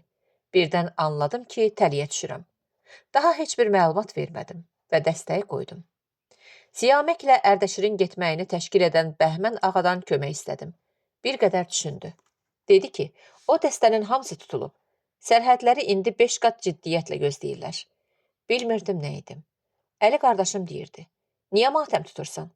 Məyər sənin uşağının canı o biri uşaqlardan əzizdir? Bütün cavanların borcudur bu məmləkəti qorumaq. Məyər Qulaməlinin canı əziz deyildi? Əlbəttə, sizlər gərək savaşasınız. Çünki bu məmləkətin bütün xeyrini siz görürsünüz. Bizsə ögeyik. Pul, məqam, hörmət, rahat yaşayış sizlərindir. Amma mənim uşağım kimi istedadlı, bacarıqlı, dərs oxuyan, təhsilini davam etmək, işləmək istəyən uşaqların bu ölkədə haqqı yoxdur. Özümü itirmişdim. Məsudun özü də mənə kömək etmirdi. Deyirdi, niyə bu qədər narahatsan? 2 il əskər getmək o qədər çətin deyil. Bu hamının vəzifəsidir. Mən də gedirəm. Sonra rahat pasport alıb, az xərclə qanuni şəkildə ölkədən çıxaram. Amma mən rahat ola bilmirdim. Deyirdim, axı müharibədir. Zarafat deyil. Allah eləməmiş. Əgər başına bir iş gəlsə, mən neylərəm? Bir tərəfdən də düşünürdüm. Kim deyir ki, əskərliyə gedənlərin hamısı ölür? Bu qədər uşaq sağlam qayıdıb. Hər şeyin bir riski var. Qeyri-qanuni şəkildə sərhəddən çıxmağın təhlükəsi müharibənin qorxusundan azdırmı? Məsud deyirdi. Axı sən belə qorxaq deyildin. Sən yeganə qadın idin ki, illər boyu siqnal səslərinin, bombanın, pulemyotun səslərindən qorxmurdun. Qalan uşaqların heç birinin anası sənin kimi ürəkli deyildi. Siz yanımda olanda heç nədən qorxmuram. İndi də məni sizinlə bir yerdə əskərliyə aparsalar, heç bir qorxum olmayacaq. Nə danışırsan? İstəyirsən gedim deyim ki, mən anamsız heç yerə getmirəm. Mən anamı istəyirəm. Həmişə belə idi Məsud. Mənim nigaranlığımı həmişə zarafata salırdı. Ya da bir öpüşlə cavab verirdi. Nəhayət, həmin gün gəlib çatdı. O da minlərlə gənc ilə birlikdə təcrübə keçmək üçün atış sahəsinə getdi. Çalışırdım nikbin olum. Gecə-gündüz səccadəm açıq idi. Əllərimi göyə açıb dua edirdim. 7 il idi ki, müharibə qurtarmırdı. Amma bu vaxta qədər təhlükəni, qorxunu, nigarançılığı belə hiss etməmişdim. Hər gün şəhidlərin cənazələrini bastırmaqlarının şahidi olurduq. Bilmirəm, o günlər şəhidlər və yaralılar çoxalmışdı, ya həmişə belə olmuşdu. Mən indi hiss eləyirdim. Hara gedirdim, mən gündə olan anaları görürdüm. Onları o dəqiqə tanıyırdım. Qorxulu gözlərlə, boğulmuş səslə bir-birimizə təsəlli verirdik. Əslində isə heç birimizin ümidi yox idi. Məsudun təcrübə müddəti bitdi, amma müharibə bitmədi. Bir gün Şirinin balaca əlini əlimdə tutaraq Məsudu cəbhəyə yola salmağa getdim. Hərbi paltarda o yaşından böyük görünürdü. Gözləri nigaran-nigaran bizə baxırdı. Göz yaşlarımı saxlaya bilmirdim. Elə hey deyirdi. Ana, özünü qoru. Gərək Şirindən də müğayət olasan. Bax, o biri analar necə möhkəm dayanıblar. Amma mən bütün anaların ağlamağını görürdüm. Biz ayrılanda Məsud boynumu qucaqlayıb dedi. Ana, söz ver ki, mən qaydanda həmişəki kimi gözəl, sağlam və güclü olacaqsan. Sən də söz ver ki, sağ qaydacaqsan. O gözdən itənə qədər arxasınca baxdım. Onun gedişini qəbul edə bilməyim düz bir həftə çəkdi. Amma onun yerinin boşluğuna öyrəşə bilmirdim. O gedəndən sonra başa düşdüm ki, Məsud mənə nə qədər dayaq imiş. Çiyninə nə ağırlıqda bir yük götürübmüş. Gördüyüm hər iş mənə onu xatırladırdı. 3 ay keçdi. Bizim Məsudsuz yaşamağımıza öyrəşməyimiz üçün. Şirin də daha az gülürdü. Hər gecə bir bəhanə tapıb ağlayırdı. Mən sakitliyimi təkcə namazda, duada tapırdım. Saatlarla namaz üstə otururdum. Məsud hər imkan tapanda zəng edirdi. Onunla danışandan sonra 24 saat rahat olurdum. Əmin olurdum ki, o diridir, sağdır. Sonra yenə yavaş-yavaş nigaranlıqlar başlayırdı. Elə ki 2 həftə keçirdi, ondan xəbər çıxmırdı. Əl-ayağa düşürdüm. Onunla birlikdə gedən dostlarının evinə zəng edirdim. Çalışırdım bütün vaxtımı işlə doldurum. 2 aydan sonra nəhayət özümü məcbur edib bu işlərə baxan idarəyə getdim. Çarəm yox idi. Bir xəbər öyrənməli idim. Məni bir qəribə otağa göndərdilər. Həmin otağın qarşısında rəngləri qaçmış, gözləri kədərli qadın və kişilər gözləyirdi. Növbət çatanda dizlərim titrəyirdi. Bütün gücümü toplayıb özümü güclə ayaq üstə saxladım. Ürəyimin səsi qulaqlarımda eşidilirdi. Məsudun adını dəftərlərdə axtardıqları müddət mənə bir il kimi göründü. Sizin əskər Məsud Sultani ilə nə kimi qohumluğunuz var? Sualını eşidəndə güclə anası olduğumu deyə bildim. Cavabım elə bir məmurun xoşuna gəlmədi. Biraz qaşqabağını salladı. Başını aşağı salıb yenə dəftərləri vərəqlədi. Sonra saxta bir mehribanlıqla məni əyləşməyə dəvət etdi. Yenə soruşdu. Təksiniz? Atası sizinlə deyil? Ürəyim ağzıma gəlirdi. Çalışdım ki, göz yaşlarımı saxlaya bilim. Səsim titriyə-titriyə dedim. Yox, atası yoxdur. Nə varsa mənə deyin. Heç xanım, narahat olmayın. Bir şey olmayıb, sakitləşin. Bəs mənim oğlum hardadır? Niyə ondan heç bir xəbər gəlmir? Bilmirəm. Necə yəni bilmirəm? Onu əskərə siz yollamısınız. İndi də deyirsiniz ki, bilmirsiniz. Baxın, ana, açığı onun bölüyü yeni hərbi əməliyyatlar aparıb. Bizim orada olan adamlarımızdan dəqiq xəbərimiz yoxdur. Axtarırıq. Mən sizin nə demək istədiyinizi anlamıram. Deməli, nəsə tapmısınız? Meyit sözünü dilinə gətirə bilmirdim. Amma o məni anladı. Yox, anacan, indiyə kimi sizin oğlunuzun meyiti tapılmayıb. Heç bir xəbər yoxdur. Nə vaxt xəbər tutacaqsınız? Bilmirəm. Məntəqəni axtarırlar. İndi heç nə deyə bilmərəm. Bir neçə nəfər köməkləşərək məni kətildən qaldırdılar. Mənim kimi xəbər gözləyən analardan bəziləri məni qapıya qədər gətirdilər. Bilmədim evə necə çatdım. Şirin hələ məktəbdən qayıtmamışdı. Boş otaqlarda gəzişib oğlanlarımı çağırırdım. Səsimi evin boşluğunda əks seda verirdi. Şkafın qapısını açıb onlardan qalan paltarlarını iynədim. Daha heç nə yadıma gəlmiş. Gözümü açanda gördüm ki, başımın üstündə həkim dayanıb. Şirin bibilərini çağırmışdı. Mənə bir neçə sakitləşdirici iynə vurmuşdular.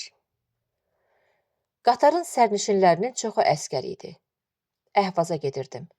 Kupeydəki bir kişi və bir qadın da oğullarını axtarmağa gedirdilər. Bircə fərq vardı ki, onlar oğullarının yaralı olduğunu bilirdilər.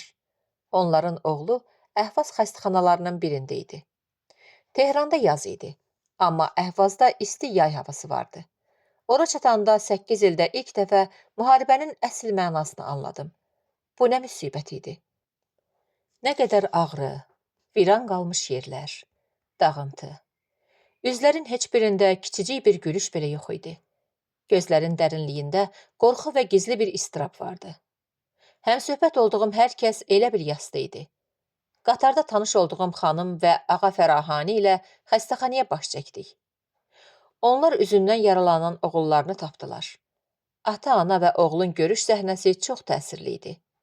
Öz-özümə dedim ki, Məsudun bütün üzünü əldən versə də, mən onu dırnaqlarından tanıyaram. Əsas odur ki, sağ-salamat olsun. Onu yenidən qucaqlamaq üçün hər şeyi verməyə hazır idim. Hər yeri axtardım. Müxtəlif idarələrə baş çəkdim. Nəhayət, əməliyyat gecəsi Məsudu görən bir adam tapdım. Onun yaraları təzə düzəlirdi. İndi onu Tehrana göndərirdilər. Mənə ümid vermək üçün dedi. Məsudu gördüm. O gecə birlikdə qabağa gedirdik. O bir neçə addım məndən qabaqda idi ki, partlayış başladı. Mən huşumu itirdim. Daha bilmədim qalanların başına nə oyun gəldi. Amma eşitmişəm ki, bizim qrupdan çoxlu şəhid və yaralı çıxıb. Faydası yox idi. Heç kim oğlumun başına nə gəldiyini bilmirdi. İtki kəlməsi çəkic kimi başıma dəyirdi. Nailac evə qayıtdım. Dəli olmağa başlayırdım. Məsudun paltarlarını ütüləyirdim. Yanımda danışanlara acığım tuturdu. Özümə baxmırdım. Hətta məni hamama da Pərvin xanım zorla aparırdı. Anam və Səadət mənə nəsihət verirdilər. Şəhidlik məqamından, onun yerindən danışırdılar. Anam məni Allahla qorxudurdu. Deyirdi, gərək onun rizasına boyun əyəsən. Hər kəsin bir yazısı var. Amma mən dəli kimi qışqırdım. Niyə gərək belə pay, belə qismət mənə düşə? İstəmirəm. Bu qədər bəla çəkmişəm. Bəs deyil. Nə qədər həbsxanalar gəzmişəm. Əzizlərimin qanlı paltarlarını yumuşam. Gecə-gündüz işləmişəm ki, axırda belə olsun. Səadət ağlayaraq dedi. Küfr eləmə. Bunlar Allahın imtihanıdır. Nə vaxta kimi imtihan verməliyəm? Allah niyə məni bu qədər imtihana çəkir? İlahi, istəyirsən öz qüdrətini mənim üstümdə göstərəsən? Mənim kimi bir bədbəxtin? İstəmirəm sənin imtihanından keçməyi. Uşağımı istəyirəm. Uşağımı mənə qaytar. Qoy mən sənin imtihanından kəsilim. Daha günün, ayın, ilin hesabı əlimdən getmişdi. Ovuc-ovuc əsəb dərmanları içirdim. Yuxu ilə reallıq arasında qalmışdım. Bir gün səhər yuxudan durdum. Susuzluqdan yanırdım. Sərsəm halda mətbəxə girdim. Gördüm Şirin qabları yuyur. Təəccüblə baxdım. O heç vaxt bu işləri görməzdi. Dedim, Şirin, sən niyə məktəbə getmirsən? Heyrətlə mənə baxdı. Ana, bir aydır ki, məktəblər tətildədir. Təəccübdən yerimdə dondum. Necə yəni? Bəs mən haradaydım? İmtahanlar necə oldu? Axırıncı imtahanlarını vermisən? Kədərlə dedi. Çoxdan imtahan vermişəm. Sən bilməmsən. Nə qədər arıqlamışdı. İlahi, bu müddətdə mən ancaq özümü düşünmüşəm. Bütün bu müddət ərzində onu tamam yaddan çıxarmışdım. Şirini qucaqladım. Elə bil çoxdan idi ki, bu anı arzulayırdı. Çalışırdı özünü lapcıq mənim qucağımda gizlətsin. Birlikdə ağlayırdıq. Dedim, məni bağışla qızım, məni bağışla. Mənim haqqım yox idi səni unudum. Şirini bu kədərli üzlə görmək elə bil məni yuxudan oyatdı. And içdim ki, onun qayğısına qalacam. Mənim bir qızım da vardı və mən indi ona görə yaşamalıydım.